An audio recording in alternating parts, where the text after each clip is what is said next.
Table क्रमांक 1 वरती आपला मेळाव्याची ही सुरुवात आहे. सुरुवातीचा टेबल क्रमांक 1 आहे. सॉरी, 1 मिनिट जरा. नोंदणी कक्ष, हा टेबल क्रमांक 1 नोंदणी कक्ष. 2 टेबल जरा प्लीज. स्टॉल क्रमांक 2 शारीरिक विकास आहे. स्टॉल क्रमांक 3 बौद्धिक विकास आहे. स्टॉल क्रमांक 4 सामाजिक आणि भावनात्मक विकास आहे. स्टॉल क्रमांक 5 हा भाषा विकास आहे. स्टॉल क्रमांक 6 गणनपूर्व तयारी आहे. आणि स्टॉल क्रमांक 7 पालकांना शाळापूर्व तयारी वाटप. तर अशा या 7 टेबलवर आणि ह्या टेबलवर बी आहे.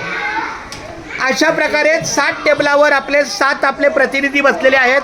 हा माझा टेबल क्रमांक 5 आहे. भाषा विकास. जाऊ द्या, हे पाहिजेत ना. कोणी नाही केलं तर मी करतोच व्हिडिओ, कारण मला त्याची आवश्यकता असते.